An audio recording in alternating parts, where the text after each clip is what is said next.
Bonjour à toutes et à tous, bienvenue une fois de plus à notre chaîne YouTube, les finances saines pour tous, dont le but est de partager l'information financière avec les particuliers et surtout les entreprises. Nous avons développé plusieurs thèmes depuis quelques semaines et nous avons présenté la dernière fois, nous avons répondu la dernière fois à quelques questions. Et une des questions qui était revenue concernait le concept de l'innovation. Lorsque nous avons présenté ce concept, nous avons insisté sur les 4 P qui sont utilisés en marketing. Nous nous sommes arrêtés particulièrement sur le concept du prix, en promettant d'y revenir. Donc aujourd'hui, il sera question de revenir sur ce concept-là, sur le plan du marketing et surtout sur le plan de la comptabilité de gestion. Nous allons partir d'un exemple concret, ce qui vous permettra de mieux comprendre comment est-ce que ce concept de prix peut être un avantage concurrentiel pour une entreprise. Donc très rapidement, nous allons rappeler quelques notions que nous avons eu à voir depuis le primaire. C'est des notions de calcul de prix. Le prix de vente, nous l'avons vu dès notre bas âge au primaire, que le prix de vente, c'était égal au coût de revient plus le bénéfice. C'est une équation assez simple. Le coût de revient, lui, correspond au prix d'achat plus les frais. Donc, les frais, on va y revenir, ça intègre plusieurs éléments. Donc ça, c'est la première chose, le premier appel à faire.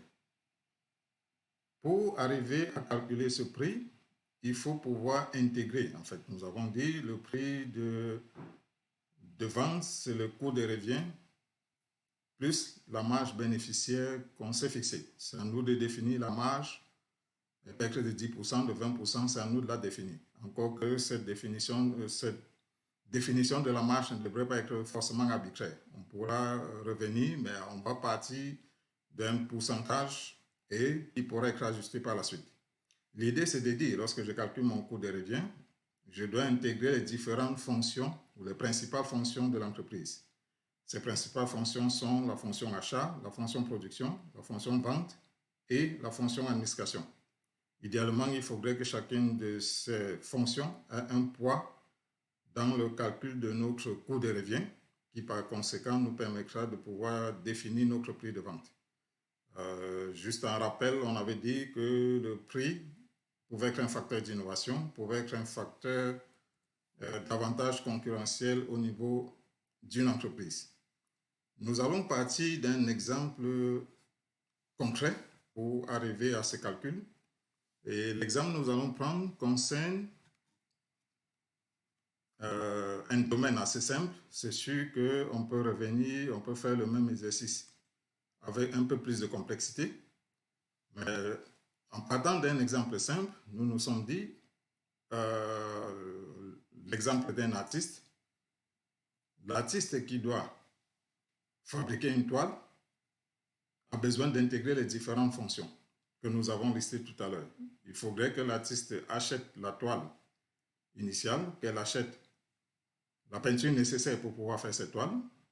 Il faudrait qu'elle ait un temps de recherche pour savoir quel type de toile elle doit concevoir, qu'elle ait un temps pour aller faire les achats de matières premières nécessaires à la production, qu'il y ait un temps de production de cette toile-là. Naturellement, j'ai constaté pour le cas précis qu'il fallait également intégrer. C'est souvent des éléments qui sont oubliés lorsqu'on calcule le prix. Parfois, on se limite à l'information la plus rapide, qui est le prix d'achat des matières premières. Parfois, lorsqu'on intègre le temps, le coût de la main-d'œuvre, on oublie certains éléments. Mais dans ce cas-ci, on a là 4 éléments. Dans certains cas, ça pourrait être un peu plus que 4 éléments intégrés. Donc, l'élément pertinent qui m'a permis de comprendre que c'est facilement oublié dans la plupart des cas, c'est le temps de nettoyage du matériel. Bon, j'ai ajouté la livraison, mais dans certains cas, le client peut décider lui-même de récupérer son produit. Donc, pour ce cas-ci, on est parti sur l'hypothèse que c'est le client qui récupère son produit, ce qui nous a permis de nous ajouter une marge bénéficiaire de 20% et d'arriver à un prix de vente d'environ $412. C'est des chiffres qui ont été introduits dans le tableau, mais ces chiffres-là ne devraient pas être introduits de façon arbitraire. Naturellement, on achète la toile, on a une facture, ça c'est facile à faire, on achète la peinture, on a une facture. C'est vrai aussi qu'au niveau de la peinture, la contrainte, c'est vrai dans ce domaine, comme c'est vrai dans, c'est encore plus complexe dans d'autres domaines, c'est dire, lorsque j'achète de la peinture, est-ce que la peinture c'est uniquement à cette toile-là? Mais non, je pourrais utiliser la même peinture pour d'autres toiles. Donc c'est pour ça qu'on a intégré le concept de forfait peinture en faisant une estimée. On passe sur l'hypothèse que lorsque j'achète une peinture de 100 milli, ça pourra me permettre de faire 2-3 tables. Donc c'est pour ça qu'on est parti sur un forfait peinture au lieu d'aller plutôt sur une unité de la peinture, étant donné qu'elle pourra nous servir à faire plusieurs toiles. Là où ça devrait un peu plus contraignant, le temps de recherche, c'est assez facile, le temps d'achat, c'est assez facile. Là où c'est contraignant, c'est le temps de production. Pour ce cas-ci, ou dans cet exemple-ci, la production ne se fait pas en une opération. La personne n'enchaîne pas parce que quand on parle d'artiste, on parle d'inspiration. On peut ne pas avoir la motivation pour pouvoir faire la toile. Le lundi, on a la motivation pour pouvoir le faire le jeudi. Donc, c'est pas forcément les 14 heures de production, ce n'est pas forcément un temps défini. On passe 2 jours à ne faire que cette production-là. Donc, ça peut tenir sur 2-3 semaines. La complexité, lorsqu'on étale sur le temps, c'est qu'il faut pouvoir collecter les données. C'est des concepts qu'on a vus par ailleurs, mais il est important de le rappeler que lorsqu'on collecte les données, il y a une deuxième problématique qui consiste à pouvoir traiter ces données-là et les analyser pour pouvoir en tirer une information beaucoup plus facile à exploiter. Donc, nous avons ici une feuille de temps qui permet à la personne qui produit la toile, pour chaque journée, d'indiquer les informations sur l'heure de début, sur l'heure de fin, et à partir de là, il y a un calcul qui est fait sur la durée pour la réalisation du projet. On a également intégré les différentes actions. Est-ce que le temps de production, en fait, il y a eu un temps pour pouvoir faire la toile, il y a eu un temps pour pouvoir faire le dessin de la toile, il y a eu un temps pour pouvoir faire le nettoyage du matériel. Donc, à chaque fois, il faut indiquer, on peut prendre des notes sur un carnet, sur un iPad, mais l'important, c'est que ces notes-là soient compilées par la suite. Ça peut être sur un formulaire qui a été créé à la base, mais il est extrêmement important qu'on puisse les compiler, qu'on puisse faire des calculs. Donc, l'idée, c'est qu'à partir du moment où l'information était enregistrée, on est arrivé à produire un rapport qui nous permet pour chaque projet d'avoir le temps de production, d'avoir le temps de nettoyage du matériel. C'est ces informations-là, d'avoir le temps qu'on a mis pour pouvoir faire le dessin, parce que ça prend un dessin, ça prend la peinture de ce dessin-là, ça prend le nettoyage du matériel. C'est 3 activités dans la réalisation de la peinture. C'est des éléments qui ont été intégrés. C'est pour ça que dans ce tableau, on constate que la colonne dessin n'est pas complétée à chaque fois, parce qu'au fur et à mesure, on s'est rendu compte que ça pouvait être un élément pertinent qui aurait été oublié et qui pourrait faire l'objet d'analyse de façon particulière. Donc, pour dire au final que c'était cette information qui nous a permis d'aller compléter ce tableau afin d'avoir le coût de 412, le prix de vente de 412 $. Donc, si je résume cette partie, j'ai 4 activités dans la réalisation de ma toile. Chacune des activités, il faut que je puisse collecter de l'information par rapport à cette activité. Il faut que je puisse compiler cette information dans le cas du temps de production qui peut s'étaler sur plusieurs semaines.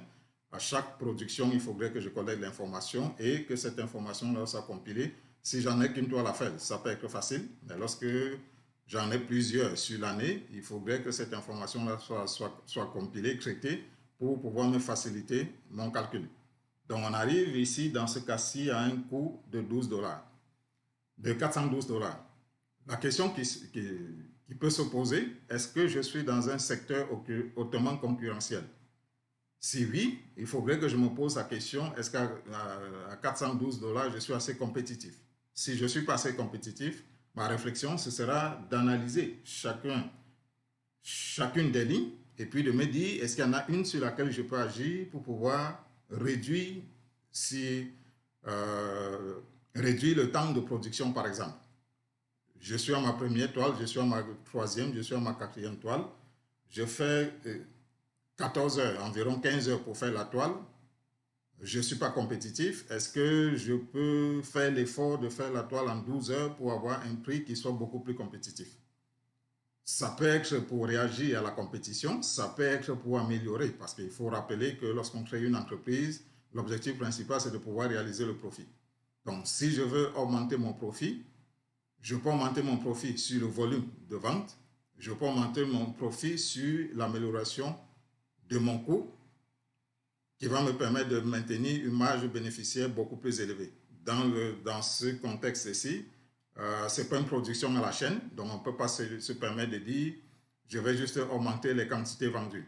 Si on a de la clientèle, on ne va pas acheter une machine qui va permettre de produire 1000 toiles dans l'année. Donc on a la contrainte de temps, des capacités de production. On a la contrainte de capacité de production. Donc, dans ce contexte-là, on ne peut pas dire je veux agir uniquement sur le volume. Il faut agir uniquement sur les coûts. Et la meilleure façon d'agir sur les coûts, c'est de pouvoir les isoler. Et comme ça, ce sera beaucoup plus facile de dire je veux agir sur le temps de production, je veux agir sur le coût d'achat de la matière première. Encore que dans ce cas-ci, si j'agis sur le coût de la matière première, même si j'achète la matière première à moitié prix, la différence ne sera pas assez significative. Donc, il est extrêmement important que je puisse partir sur des éléments qui ont un poids important dans le calcul de mon prix. Et dans ce cas-ci, on se rend bien compte que le poids le plus important, c'est le temps de production. Autre élément à rappeler, c'est que le coût, en fait, le taux horaire qui a été utilisé ici, ça a été le taux horaire d'un débutant. C'est le taux horaire du salaire minimum pratiquement, pour dire qu'il y a des toiles qui se vendent à 1000 $. Si je veux arriver à vendre ma toile à 1000 $, il suffira avec mon expérience de dire mais non, je ne peux plus valoir 15 $ de l'heure, je veux valoir 20 $ de l'heure, 25 $ de l'heure d'ici un an, d'ici 2 ans. Mais si je suis plus à 15 $ de l'heure et que je suis à 25 $ de l'heure, ma toile ne sera plus à 400 $, elle sera à 587 $. Donc, c'est tous des éléments qu'on peut intégrer si on va avoir une croissance à l'intérieur de son entreprise, si on va améliorer les profits de son entreprise, si on veut se sentir valorisé à l'intérieur de son entreprise par rapport au travail qui a été réalisé. Donc, la dernière partie qu'il faut analyser lorsqu'on a collecté ces informations, on les a traitées et on a réussi à calculer le prix de vente du produit en s'assurant qu'on a une marge bénéficiaire, juste pour rappeler que le 20% qu'on a mis dans la marge bénéficiaire intègre la fonction administration. Parce que tout à l'heure, on a vu les différentes fonctions. Il y avait une fonction qui s'appelle administration. Et étant donné que cette fonction a des coûts beaucoup plus fixes que variables, on l'a isolée et on a dit, bon, ok, on va mettre un pourcentage. Mais il faut également regarder sur le long terme, est-ce que ce pourcentage parvient véritablement à couvrir mes frais administratifs. Lorsqu'on démarre, ça peut être raisonnable 20%, mais au fur et à mesure qu'on grandit, si on prend un local, si on prend des employés, le 20% risque de ne plus être suffisant pour pouvoir couvrir les frais administratifs et se laisser une éventuelle marge bénéficiaire. Donc, il est extrêmement important d'analyser aussi cet élément-là parce qu'il a un impact important sur le bénéfice réel.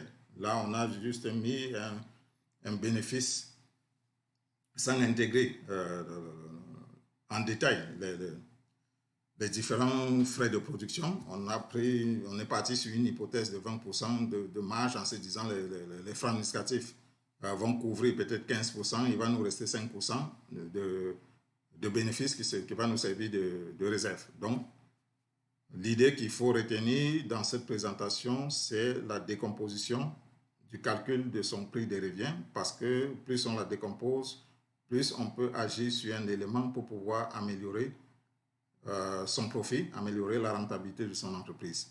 La dernière chose que nous allons présenter, parce que c'est facile de collecter les données, ça peut être complexe ou de les traiter, mais l'autre difficulté qui peut venir par la suite, c'est de se dire où est-ce que je suis rendu au fil du temps.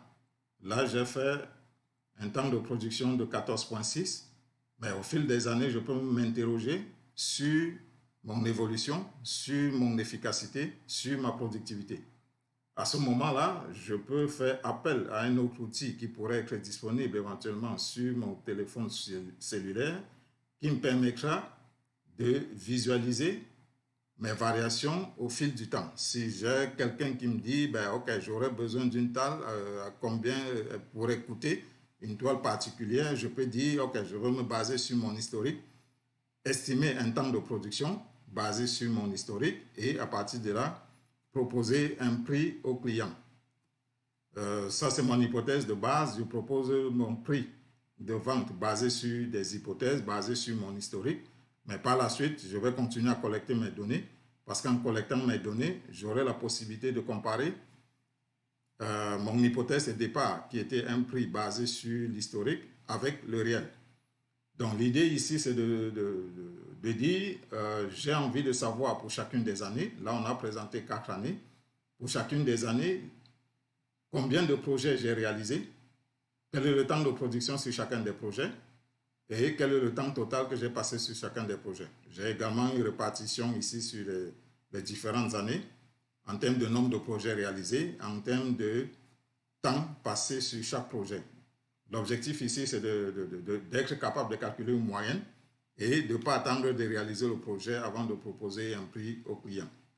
Donc, c'est une information assez sommaire, mais assez pertinente pour être capable de visualiser assez rapidement l'évolution de son entreprise au fil des années, l'efficacité de sa productivité et la capacité à pouvoir améliorer la rentabilité de son entreprise. Parce que nous l'avons dit au départ, l'objectif de notre partage d'informations à travers cette chaîne, c'était de vous permettre d'améliorer la gestion financière de votre entreprise. Et une des meilleures façons d'améliorer la gestion financière, ou une des façons d'améliorer la gestion financière, c'est d'agir sur le volume des ventes lorsqu'on est dans un secteur où on peut facilement augmenter sa capacité de production. On peut également agir sur le prix de vente au risque de ne pas être compétitif, mais on peut surtout agir sur les coûts qu'on contrôle mieux et être capable d'avoir un avantage concurrentiel et surtout d'améliorer la rentabilité de notre entreprise. Donc, nous allons nous arrêter là pour aujourd'hui. Si vous avez aimé, n'hésitez pas, comme les autres fois, de partager l'information avec d'autres personnes qui peuvent être dans les mêmes problématiques que vous. N'hésitez pas à liker, n'hésitez pas à poser des questions sur d'autres sujets qui vous semblent intéressants. Et je le rappelle encore, si vous êtes un groupe organisé, il me fera plaisir de faire une rencontre Teams avec vous, 30 minutes, 1 heure, pour pouvoir répondre à vos questions sur ce type de sujet ou sur d'autres sujets concernant la gestion financière et l'administration de façon globale de l'entreprise. Merci encore de nous avoir écoutés et au plaisir de se retrouver la prochaine fois.